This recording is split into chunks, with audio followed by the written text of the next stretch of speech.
Daydreaming about dragons. We're back. So back in the prehistory of gaming and podcasting, I was blessed to be on a show called Sons of Cryos, and I worked with the immensely talented Jeff Lauer and then the amazing artist Storin Cook joined us, and it was good times. And back then we had this thing we would do called good sentences, where I would literally just say a sentence that is useful at the gaming table. And I'm going to bring that back for this thing. I feel like there's a sentence I've been saying a lot and I've been hearing a lot. I think I stole it from Strash, and it's in my gaming lexicon now, and I want to drop it off to you, and you can tell me what you think of it. It's really dead simple. Ready for this sentence? What does that look like? Right? What does that look like? There was a huge kerfluffle, not huge, there was a thing, a cool Twitter thread that I will try to find and link. I might not be able to find it. I'll see if I can find it. About playing D&D and saying, I rolled to hit the evil Baron. Okay, roll to hit. And then, but when you go to try to convince someone of something, you have to say exactly what your charismatic character would say. Okay, and I think both of them have the same weight and the same solution. Right? I hit the Duke. Cool. What does that look like as you hit? Or let's roll to see what it looks like, and then we'll narrate it. Okay. I rolled a 1. Okay, cool. You roll and you hit the Duke a good solid shot, but you didn't realize he had chainmail underneath his jerkin, and you hit the chain, and a thrust that would have killed him just slides off the chainmail, and he grins. Cool. What does that look like? I go up to the prison guards and I talk them into letting me past. Cool. What does that look like? Oh, well, I know these folks. I grew up in this castle, so I ask about the guy's family and blah blah blah. You don't actually have to have the conversation to describe your character being socially adept. You don't even have to have the conversation to live in that moment and feel like you're there. You can just describe how the conversation goes. Cool, roll. Let's see how it goes. Sometimes I'll ask them to describe it after the roll happens. That way, they don't describe something awesome and then they whiff, because that's frustrating, right? What does that look like? And you can offer, hey, maybe it looks like this. Especially when a character who's supposed to be good at something continually misses.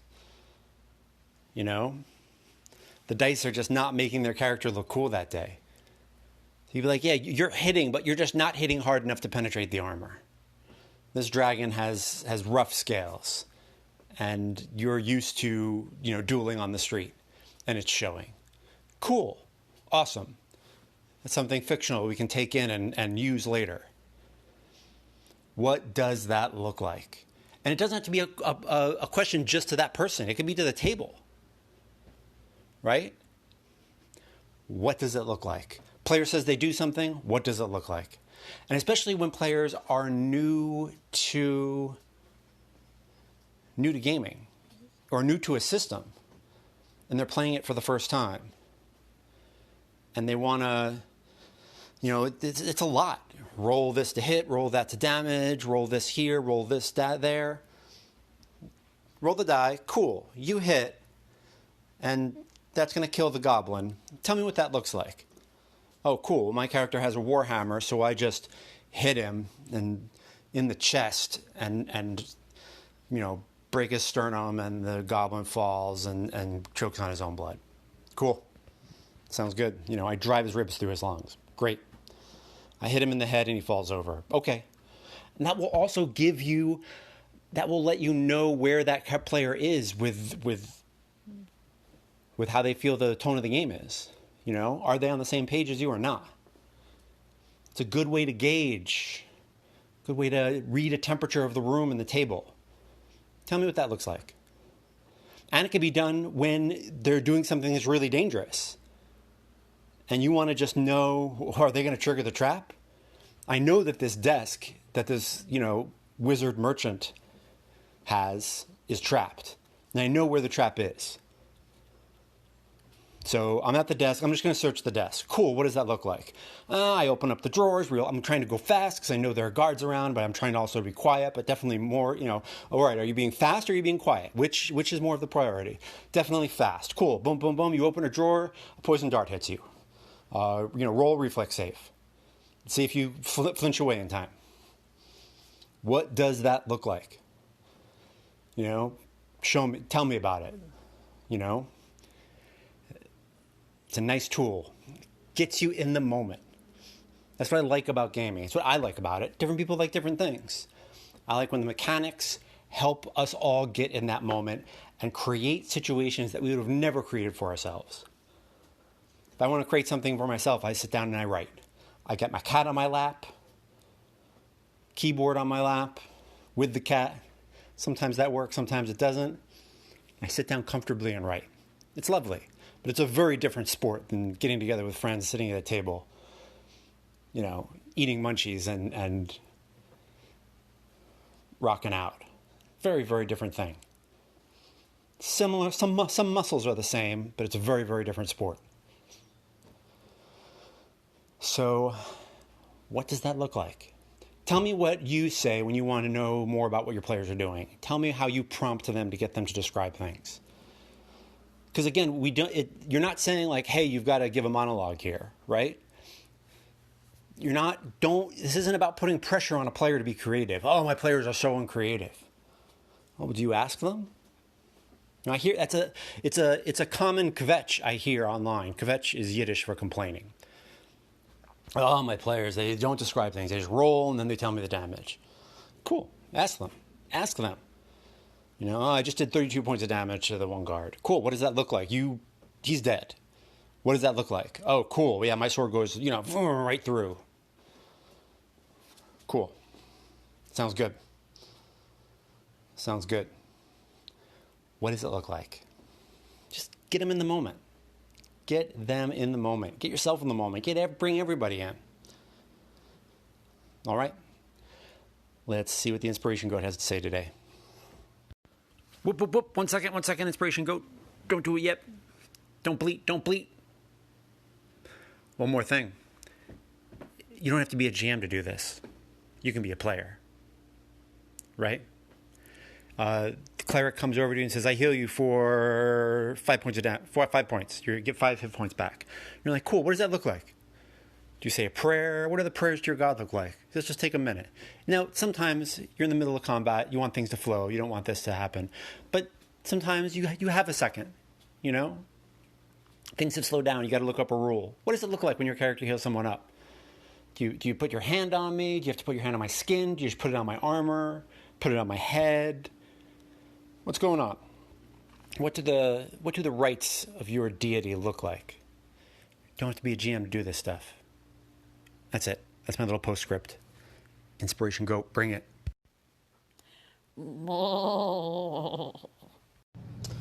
Good one, inspiration goat. All right, let's talk about that. What we've got today is the Deadwood movie. And I want to talk about that specifically because if you don't know, Deadwood was a TV show on a Western, kind of gritty, real gritty. Very stylized, kind of cool way of speaking. And it was off the air for years, almost a decade. And then it came back and finished up with a movie. And I think there are interesting lessons to learn there in gaming, particularly when a game goes offline for a while, you can't play for a bit, and then everyone gets back together and you want to play again. And I think Deadwood does this in interesting ways, right? And they had to, because it was 10 years later, the actors all looked older, so they had to push the timeline down. And I think that's the lesson we need to learn. It is, if you don't play for a couple years, move things on in the game a bit, right? You don't have to move generations past the characters and start something entirely new, but maybe you do. Maybe you're done. Maybe that kind of run its course, and that's why things fizzled out. Maybe not. Maybe it fizzled out because life happens, because someone had a kid, because your career's changed, someone moves, who knows. But I think there are interesting lessons to learn there, and when there's a long gap in a game, even if it's just a month or two, maybe you do something in the game to reflect that so you don't have to jump back in the next day in game time, months later in your time, and it caused this kind of dissonance where the game suddenly feels very different than how the players feel about it, right? I like it when something in real life can reflect in the game. And so if you take that time, if you haven't gamed in 2 years and you decide, all right, let's just start a whole new campaign and move the timeline 100 years and return to this world we love and have, lovingly built together and lived in together and, worn in like a shoe, a good shoe, a nice smelly shoe, the kind of shoe you love to put on your day off, that kind of shoe. And you've worn in this shoe, but you haven't worn it in a really long time. The shoe metaphor is going to die real fast. It's heading there. Don't look for it anymore. Age it all. Push it forward. Push the timeline forward. See how that. You can also do that when you take some time off and you want to push the timeline forward to the next interesting incident, right? Maybe the players had maybe the king had been killed, and you wanted to make sure that the throne had been settled well, and now it's 100 years later, right? And the person who you put on the throne is aging. You want to make sure that maybe it's another throne issue. Maybe you want to change things from a throne to a republic. Who knows what it is? But you can also hit the fast forward button, which is something we do in Burning Wheel a lot, to find the next situation. And that situation is with a capital S. And it can help you if your wheels are kind of spinning in a game. The fast forward button can be useful for that too. But specifically, as it pertains to Deadwood, I wanted to talk about the fast forward button as a way to get you back into a game that you've wandered away from for a while. There's a real time, real life calendar gap. Excuse me. And you want to reflect that in the game somehow.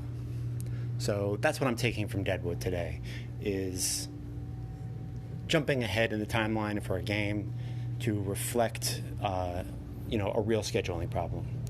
You don't have to do it every time, and sometimes you don't want to go back to that at all.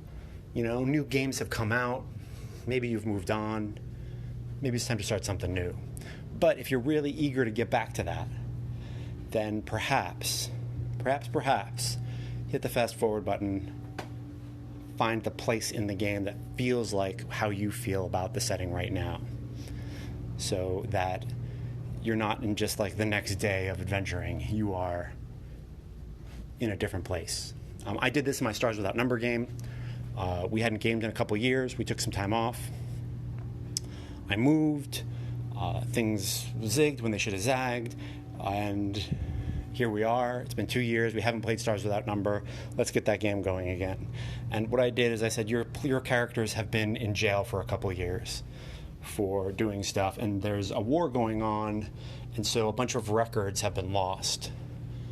A bunch of data was corrupted, and among the data pieces that were corrupted were your prison records, and so they can't hold you because they no longer have the ability to hold you. Because they don't know why they're holding you anymore. It is lost to the data war. So they're back out. And it was a nice way to change the characters a little bit. It was a nice way to bring a new character in, because we could say, hey, you served time with this guy, so you know him and trust him, because there's a new player in the game. It worked really well for us. I felt like it was good. And it allowed me to fast forward things with the faction turns a little bit. I didn't do that as much as I should have. But I think that was another tool, another good part of that. So, fast forward button to reflect things that, when you're gone from a game for a while. Apocalypse World has a cool tool for this called love letters, which is a way of making like a mechanic, kind of a ruling or a rule for when someone's gone from a game. And that can be fun too. You know, hey, you've been gone for a couple weeks. Make a roll. You know, you were out hunting. Let's see how you did. You know, are you coming back wounded? Are you coming back with a treasure? Are you coming back with a clue? What was up with your character? I remember a friend of mine had to be gone from like the first 3/4 of a game, and so I said that his character was dwarven, like in the Tolkien fantasy sense, and I said, you know, your character is celebrating a holy day in the dwarven calendar, and so when he came back, there was a reason why he had been gone. Anyway, that's what I'm throwing out there. If you've had experience with that, let me know. All right, let's move to the outro. Thank you for listening, and if you'd like to know how to support the show or what that would look like, you can hit the support the show button, or there's a link in the show notes, or you can buy my book. There's also a link to that, The Dictionary of Moo. It is a swords and sorcery science fantasy Mars setting for the Sorcerer RPG, set up like a dictionary. And let me know what you think. I've got a couple dozen copies left before I have to go to the next printing, so pick it up. And if those options don't work for you, that's cool. Just drop me an email, drop me a tweet, hit me up on the Anchor app and send me a message. Let me know what's going on at your gaming table, or how these ideas and techniques inspire you, or what they make you think of, or what is inspiring you. So let me know.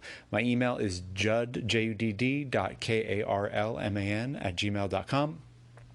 And my Twitter is also in the show notes, JUDD_of_Cryos, KRYOS. And I'd love to hear from you. Keep this conversation going.